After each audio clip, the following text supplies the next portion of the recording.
Hello and welcome to episode number 20 of the CANAS podcast.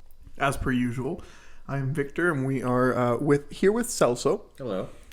And this week we'll be talking, just the basics again. Soccer, tennis, hockey, not really football or baseball.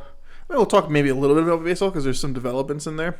And we will be starting to talk about F1 because they do start in March. Yeah. F1 we'll be getting to talk about that so for sure. We'll definitely start talking about it because we have a couple racers in there. I don't think they're going to do much because they're not a really good team. We can still talk about them. Yeah, absolutely. We're getting into F1 again. Again. Yeah, little by little. Definitely the Drive to Survive has been a really cool episode or a really cool show on Netflix to watch. And I'm really looking forward to it, honestly. I'm looking forward to seeing a little bit more F1. Any top 10 finish by a Canadian, I will consider it a huge win. Oh, yeah. Definitely. Yeah. So, let's start with soccer real quick. The women are actually in the middle of have played an international tournament last week. Hey, you saw that? The Auckland Cup? Ireland Cup? No. I think it's the Arnold Clark Cup. That's the word? Thank you. The Arnold Clark You just combined both of the words. I'm an innovator, okay? I just want to talk quickly and short, not the whole name. Yeah. But the Arnold Clark Cup, sure. Honestly, Canada heading into the last game against number 9 Spain had a chance to win the tournament, and they lost 1-0 to Spain, which is then at the end of it made them lose the tournament. So they were in a position to win. They tied England, they beat Germany, which is a big result, and they lost 1-0 to Spain, which they had the reigning Ballon d'Or winner on that team. Spain's a good team, and the Ballon d'Or winner, she got the only goal in the game. So Canada, I find, is like a much more... They go on the counterattack, right? They're not a super high offense team that's going to outscore opposition. Like, they're going to play sound defensive football, and then they find an opportunity. Exactly, and that's how we won the gold. We found those exact opportunities to do it, right? You look at those games, we had 1 or 2 shots on goal, right? Yeah. But they both went in because that's all we do. Yeah, exactly. Possessions on the other side, they don't have the prettiest style of football, but they can make it hurt when it counts, right? It's effective. Yeah. Janine Beck had a gorgeous goal against really nice goal against England to tie it up. Really good goal. And then the only other goal was scored by Vanessa Gilles, center back. Huh? She was actually one of our best players in the Olympics. She was really solid, man. She was really solid. But it was from a set play, I think, if I'm not mistaken. Okay. So she scored those the only 2 goals. Again, not a high offensive team. And Sinclair, even if she wasn't at the tournament, her mother passed away. So she wasn't there. They represented her, I would think, pretty well, except you can tell when we're missing Sinclair, we're missing that leadership a little bit. So, but at the end of the day, nothing too bad to complain about with respect to the Canadian women. They put a valiant effort forward, did their best, so close to winning the tournament. But at the end of the day, it wasn't enough. So that's okay. They won Olympic gold, man. That's all we can really care about, right? That's all I'll be interested to see what do you think a fair result would be for them at the next World Cup? I think I would be happy with the top 4 finish. Actually, I'd be quite happy with the top 4 finish. Yeah, I'd say top 4 would be good, yeah. Yeah. I was going to say, considering how old Sinclair is, I think she said that she was wanting to play. She'll play one more. Yeah. Okay, then I'd say top 4 would be. I think that would be fair. Yeah. We're in a moment of transition, this team, and this team should be a perennial contender at every tournament they play in for a while. We have a lot of young talent in there, but we just need to develop that leadership, and it's little by little it will be, right? So. Oh, yeah. And I guess on the men's side, all of our men are playing in their respective leagues at the moment. The MLS started up again, so the majority of our men are playing in there as well.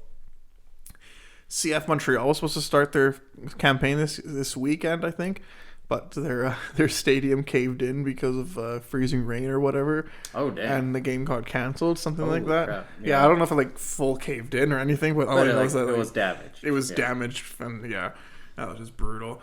Toronto FC started. There was this really, what is it? What's the word that I'm looking for? There was a penalty that was called, but then taken back by VAR, and it was very contested. They're like, dude, that's so that was a penalty, but they took it back for whatever reason. So, I mean, it was a Toronto media, so I can't really take whatever they say seriously. But Osorio scored. Canadian international Jonathan Osorio scored for TFC. Very nice. Jaquil Marshall-Rudy is playing for TFC right now. He's playing right wing back, right fullback right now. So I'm really interested to see what happens with him. He was a guy that was training with Liverpool, if you remember, a few months ago. Yeah, so I will be really interested to see what happens there. Alistair Johnson was going to make his MLS debut with CF Montreal. Sorry, I should just say Canadian debut, I guess, because like he's played last year with Nashville. Kamal Miller is on CF Montreal. Samuel Piette, CF Montreal. We have a lot of guys on CF Montreal, actually, that are on the national team. Davies is recovering nicely from his myocarditis. I don't know if hopeful is the word, but I'm hopeful for him to return for the last 3 games in the World Cup qualifying campaign. Canada needs 1 point. I was going to say, like, even if he doesn't come for the last, 3 games, I'll probably just sit him. Yeah, just Canada needs 1 point, dude. Yeah. 1 single point to make top it. 3? To qualify. Yeah. So we'll see, man. Like, I mean, we're mathematically, I think Vegas at odds has it like over 99.5% to qualify.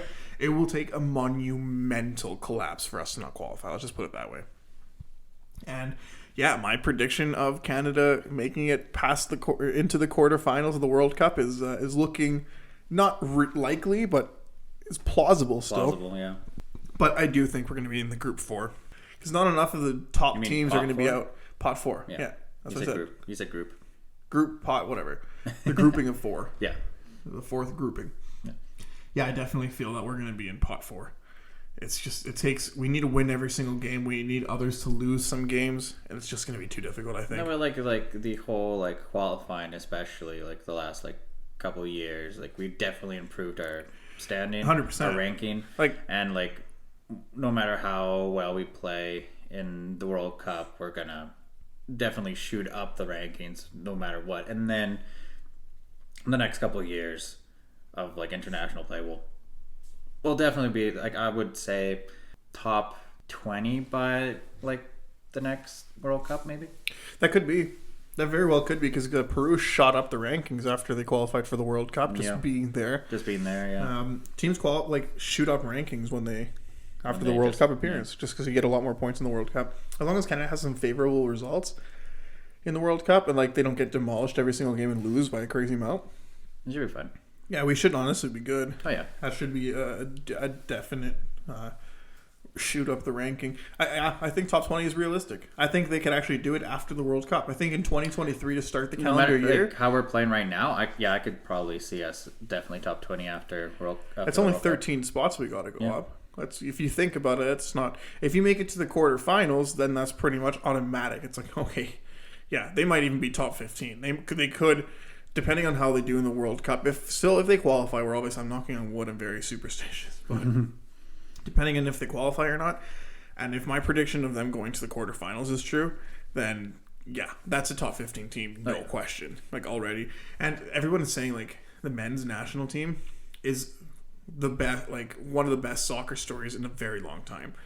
Oh, definitely. Like, Leicester, in my opinion, is still the biggest Cinderella story of all time. No, but like if you like see like the last couple of years, like we had no business being anywhere. Like why are we qualifying if we're like we have no business qualifying? Yeah. But now with all our young players and veterans on our team now, we are basically like a team to watch for sure, especially with how we play. Like the last window, it's been very crazy. Like because we've been playing defensively, and then just when we see that opening, we attack like big time, and then all of our goals were like world class, basically. Yeah, so we have the world class offense players to put us on top there. As long as we play a sound defensive game, which is I think Herdman's mentality. It's like we defend as a team, and then we let our superstars make the plays, right? Like we have legitimate superstars.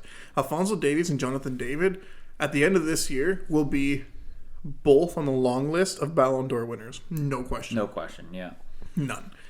One of them might even be in the top 10.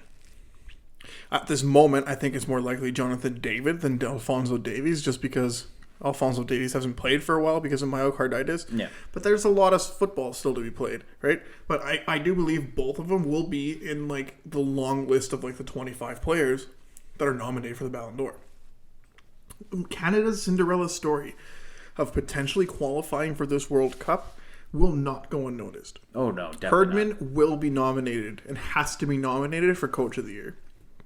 Yeah, like we won't be like the laughing stock anymore. Like we will be a team to like look out for. Especially even in this World Cup too. We'll definitely be one of those like teams to watch out. We're one of the youngest teams, which is unbelievable because in 2026 when we're hosting the World Cup, all of our young players that are our best players will be just starting their prime. Not even in the tail end of it or in the no, just starting their prime. Yep. The only one that will be in the in the tail end of it of our younger stars is Kyle Larin. But even him, Ike Ugbo, can come in and play a very similar style to what Larin is. We're both biased very clearly. Yep, definitely. But this is a team that is only getting better, man. John Herdman, man, that man, again, name a city after him, give him a statue in every major city in this, like, freaking knight him, make him a saint. I don't like whatever it is. That man deserves every individual possible accolade, like trophy, like whatever it is. Like, man, he could run for prime minister tomorrow in Canada and win. And he's not even Canadian. Him, yeah. Exactly. Like, unbelievable. That man, what he's done for both the programs. And yeah, they qualified for the World Cup. More funding for Canada soccer, and we're only going to get better from here. Mm-hmm. We've a big enough country. Croatia made it to the World Cup final last time. We have a bigger country. Soccer is actually the most popular played sport in Canada at the moment. Twice the amount of people are registered to play soccer than they are hockey in Canada right now. That's pretty crazy. That number is only going to change. We might not get more, but we might have better development within the country and more indoor stadiums or indoor facilities that have artificial turf and big fields so that we can practice year round. Because we only have like 3 months in the for a summer, right? That's not enough to train all year, and the indoor fields are garbage. But baby steps. This team is one to look out for. I mean, we can talk about the individual players with their club teams, but I think like all you need to know is like, I don't know, none of them are doing great. Like Milan Borjan had an outstanding performance for his team. But as per usual, Borjan is a world-class goalie at the moment. For his age, unbelievable. How old is he again? He's like mid to late 30s. Dang. Yeah, I know. Right? Dang. Yeah. That's good, yeah. Then, you know what? At the we'll do all about footy the week, obviously, leading up to the game. We'll do one like pre-game, or one and then one post one. The post, we'll talk about it, and if Canada does end up qualifying, we'll give a list of our guaranteed players that we think are definitely going to go for the World Cup. Because some of the players that are in there right now might go. Like, it's going to be interesting. Is Junior Hoylett going to go play? He's a veteran. He has a lot of experience playing in some top flights, right? So that'll be really interesting to see for sure. But anyways, I guess let's go to tennis real quick if that's cool with you. Tennis real fast. Felix withdrew from the tournament this week. He's made 2 straight finals. Won the first one, lost the second one. So yeah, it makes sense that he did it. Shapo has had some really poor results, but he ended up making it to the semifinal in his last tournament, the Dubai Open, only to lose to Yuri Vesely in 3 sets. He got he was serving out the match, and then he got broken, and then it was just a nightmare, man. He could not end it. He had last I stopped watching, in the tie break on the 3rd set, but he had 12, 13 double faults. You can't win games like that. You can't win matches like that. Not a chance. And they were in such inopportune times. Like if he was serving 40 love up, a double fault, okay, whatever. At the end of the world. No, it was love 30. Double fault, love 40. Oh, great. Thanks. Awesome. Good for me. But, yeah, and then, there's no women playing right now again. So, Man, I hope that they come back from injury soon, and like they hope they come back from something because we need our women to play again. Like they're so good, So yeah, and then I mean that's really all for tennis. Just Shapo made it to the semis this week. Not a bad performance by any means. Really good performance. Yeah, I was impressed. Like it was tight, but unfortunately he lost. He just to build the maturity and the experience up. That's all. They're still young, so learn from this and take it to one of the Grand Slam tournaments and just. It'll be interesting. Well. But speaking of Grand Slam, it's gonna be really tough. Like Rafael Nadal, he's not Canadian, but Rafael Nadal is playing to like some of the best tennis I've ever seen him play. So beating Nadal at anything is going to be tough this year. Yeah. So, I mean, I think between Nadal and Medvedev, they probably win all the majors this year. I don't see like Djokovic. I don't see him competing too well. Nadal's playing some of the best tennis of his life.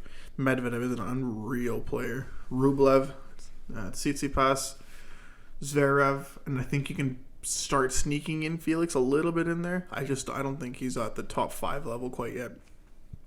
He's getting there. Little by little, he's getting there. He is in his ranking. Yes, he is top 9, right?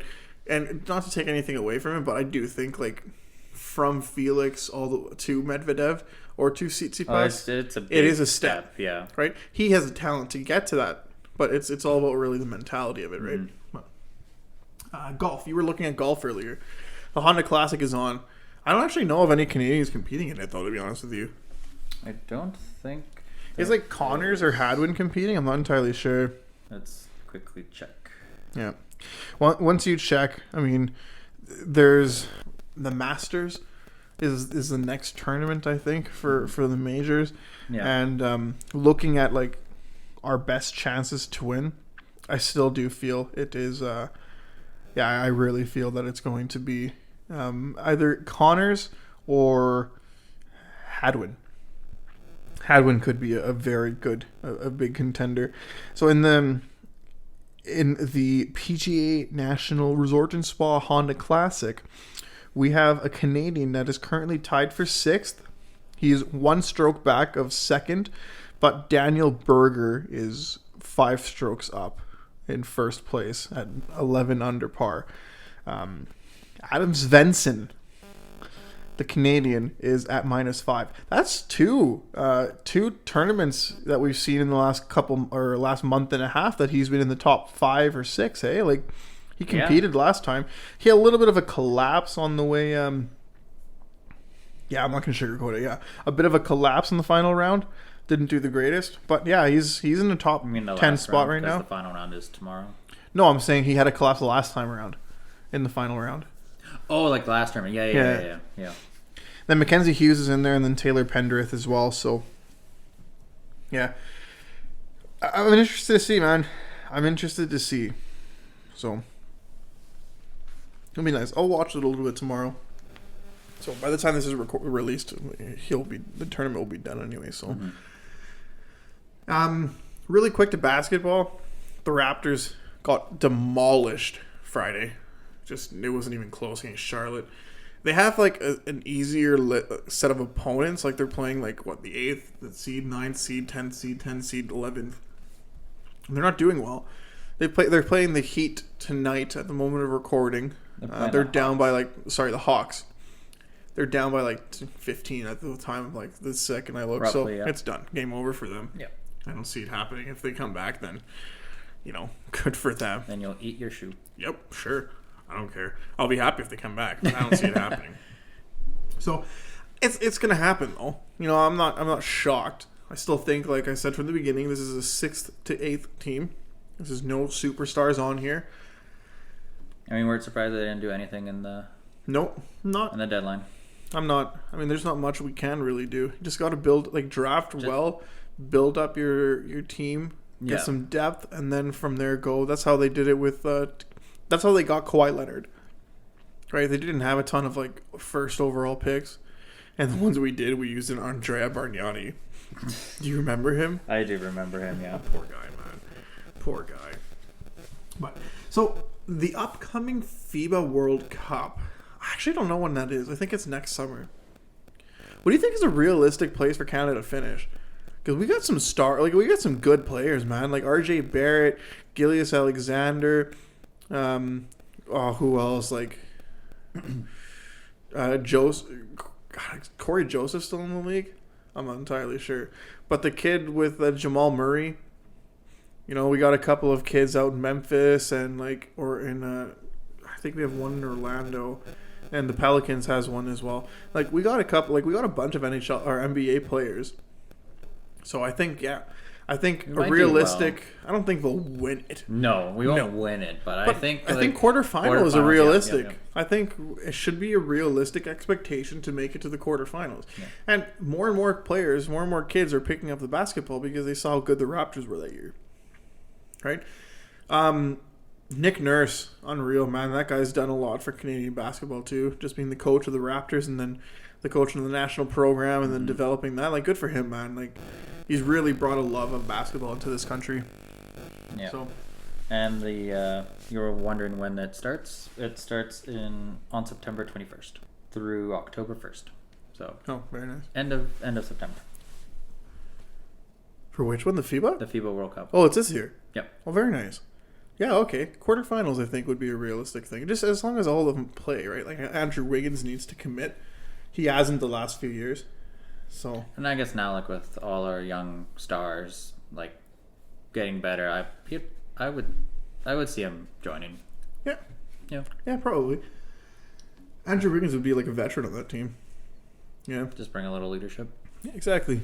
So, anyways, I think that's enough about basketball. Like, football, it's off season. Like, NFL finds a way of always like putting themselves in the limelight. Hey, though, like Rodgers with his mysterious tweet last week or his Instagram post, they always find a way of getting themselves in the news cycle, no matter what's going on. So we're not going to give him the time of day. He's not Canadian, so it doesn't matter. Well, we're not going to we're not going to really talk about the league too much right now. But baseball, all we didn't know is that they're so far away in negotiations right now that there might not be a season. So we might not be able to see our Canadian baseball players or our Canadian baseball team for the foreseeable future. It's good for Mike Soroka or whatever his last name is, because he's recovering from his second straight Achilles tear. So that's really good for him. Mm-hmm. He gets to, rehab it a lot better, rest it and all that kind of stuff. But listen, man, baseball, that's, like, if they don't play this year, that is awful for them. Awful. If they have even a little bit of a delay, they are losing fans left, right, and center already. Their viewing audience is their average age is getting older and older and older, and eventually, man, like, nothing, dude. Eventually, like, they won't just have a lot of, like, they're just not going to have a lot of fans left, really. It's just... I think they'll still be there, like the hardcores, but getting all like, the casuals and the young fans, it's do you remember, like, baseball was like the biggest sport in the States for the longest time, and football is definitely taking over that, in my opinion, because like the NFL is just such an incredible league, man. There's so much talent there; it's just absolutely insane. So, yeah, they need to smarten up a little bit because they have to do something in order to bring back some more fans. Right? They're definitely losing fans right now. But I think that's really about it with regards to baseball. We have a couple of like good young players that are in. Vladimir Guerrero. Did you see his last post that he made on Instagram? That kid is looking fit. Oh, definitely. He is in the best shape of his life. I cannot wait to see him in the Blue Jays uniform, man, because he's going to crush it for us. Crush it. And he was born in Canada, I think, right? So. Yes, I think you mentioned that. Yeah. So technically, so we're gonna consider him an honorary Canadian because he plays for the Dominican and he only speaks Spanish, but he was born here, so gotta thank Vladimir Guerrero Sr. But all right, let's finish it off with hockey real quick. We're gonna release our midweek episode that was supposed to be released last week, but that was my bad, you guys. No, just straight up. I thought I posted and I didn't. Like, what a goof, man. We'll release the Sellers episode this week. But the honestly, Buyers episode? That's the word. The Buyers episode this week. Come on. Anyways, we're going to look like geniuses because everything that, like, no moves have been made, but, like, the things that we talked about in the episode, they're actually, like, starting to come to fruition, which is quite nice. So, I guess we won't really talk about the Canadian teams and what they're going to buy and everything. At the moment of recording, the Toronto Maple Leafs game is on, and apparently that is turning out to be a doozy of a game. They were up 7-1, and now it's 7-6 with a few minutes to go in the game. Oh. Yeah, and like... Dang. Not just a few minutes to go in the game, like a good amount of time to go in the game. So I kind of hope that they come back. Well, it's 8-6 now. 8-6. Yeah. Unfortunate. But still, like with how... Okay, they're not Canadian, but might as well because they're playing against the Toronto Maple Leafs. But Mort Seider and Lucas Freeman, they could probably just carry the team right now. I can see that. Like in this game, I can see that. Yeah. Well, that's unreal, dude. It was 7-2 heading into the third. What a comeback by the Wings right now. But anyways, Toronto's probably gonna hold off. Honestly, knocking on wood as we speak. But Edmonton lost to Tampa this week. Won against Florida. By the time this is released, they'll play against Carolina. For me, I was happy with 2 points out of the 6 game or out of those 3 games. To be completely honest with you, so I'm already happy with the result. I was thinking we would probably get 1. So Mikko Koskinen played quite possibly the best game of his entire Edmonton Oilers career. I mean, it's not saying much because he's been garbage for so long, but I got to give credit to where credit's due. That was unbelievable hockey that he played. Yeah. Like he's basically trying to play to stay in the NHL, basically. 100%. Oh, he's playing for his NHL life. Yeah. There's no way he signs back here. No. None. But he's playing for his NHL life. Like, I do kind of feel bad because he always gets, like... the short end of the destroyed stick. And yeah. But it's like... the last, like, 4 years has not been good. So it's just, like, it's hard for us fans to believe in Koskinen and now Smith when they haven't been playing good. Yep. Honestly, it's going to be tough to see if this goaltending situation happens. The smartest play for me is just call Skinner up, have him play, be our starter, and then have Mikko back him up. Like I said Smith on before, I think in the main podcast episode, last one, we have to get rid of either one or both of them because we have to bring Skinner up no matter what. Skinner is a goalie of the future. Skinner has to keep. And I have I do believe he'll be a good goalie too. Oh, definitely. But the way Smith played, like the last games that he's been playing, and like Koskinen, I do feel for the guy, but he has to go. Yeah, but you know what? I'd be happy if I see Koskinen have a successful career as a backup in the NHL because he's a competent backup. He's a good backup, not a good starter though. Starter. Good is a little bit of a nice word. I know, but he is a competent backup that can put up competent numbers. If you have him at $1.5 million as your backup behind a very strong number one. Yeah, okay. He will do good. Yeah. Like, I think just that playing time that he gets. But he's, again, Oilers are overplaying him and overdoing it with him. Oilers' fault for a lot of it. Anything, really. That's why they have to keep overplaying him. Because they don't, like, Smith has been garbage. And that came out of nowhere, dude. Yeah, I know. Like, what happened to last year? Nowhere. I guess last year was a bit of an anomaly. Yeah, I guess. But, like, last year was an ultimate high, and this year's an ultimate low. Like, Mike Smith is in the middle. As if we've had average goaltending for this team this year, we wouldn't be in the position we are. We would be like, way above. Top of the division. Oh, yeah, easy. Yeah, if we had, like... just average goaltending. We don't need great goaltending or even good goaltending. Just average goaltending. Just like a 9-10 save percentage. Like... combined, we would have been fine. We wouldn't be talking about goaltending right now. We would have been just like, oh, let's just show up our defense because we have competent goaltending. Yeah, we don't have competent goaltending, so we're just scrambling to find a person to fix everything and help with Skinner's development kind of thing. You know who has elite goaltending right now from the Canadian teams? It's Calgary. Oh my god, yeah. And they're first in the Pacific, and that is a good team, man.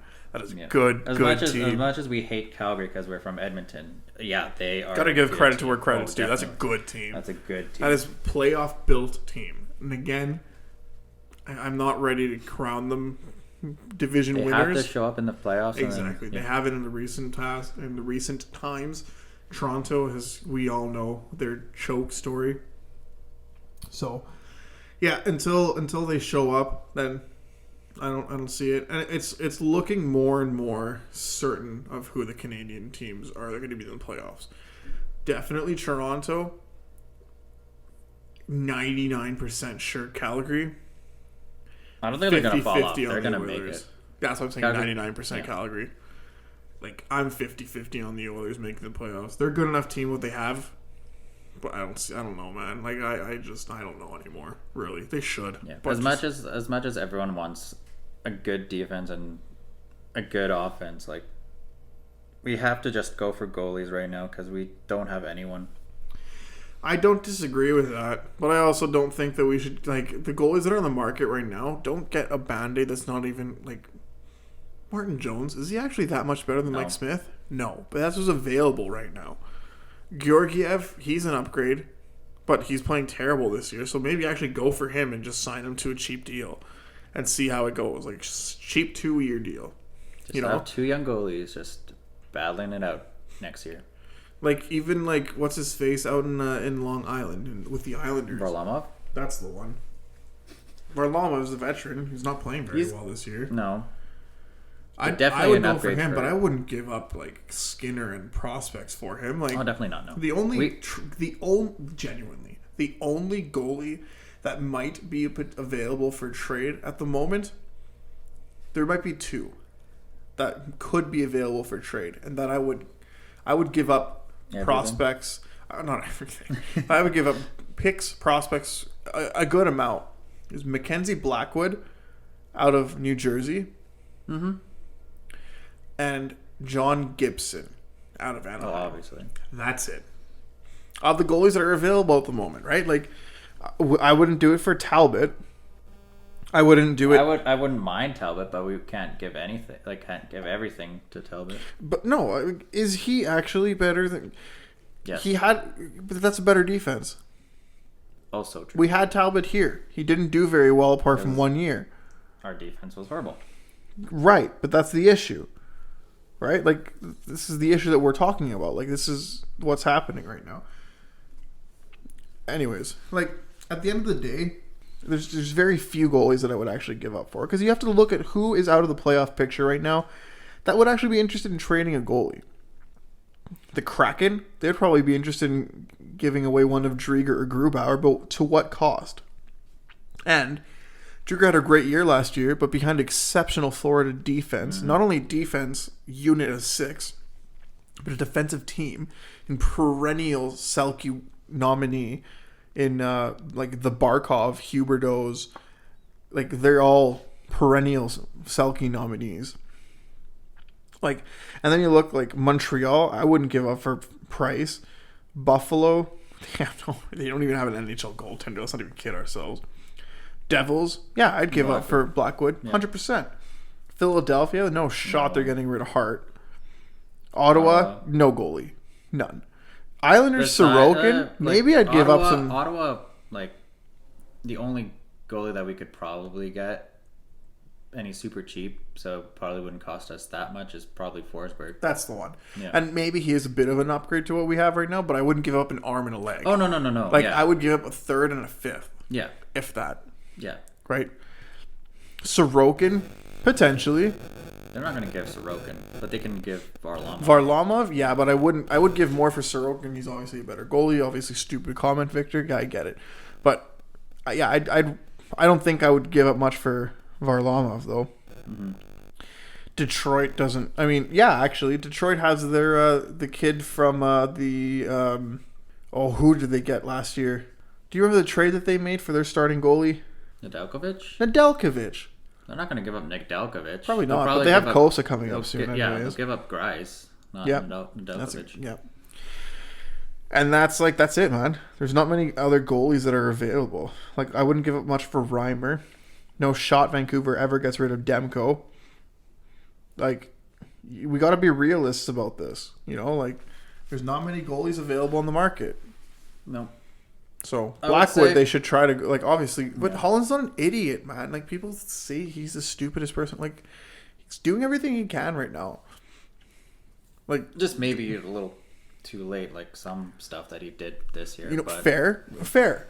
But I don't think the Tippett firing was too late. I think it was at the perfect timing, in my opinion. I think it was that game's coming up. Then right. Yeah. He needed this 3-game stretch.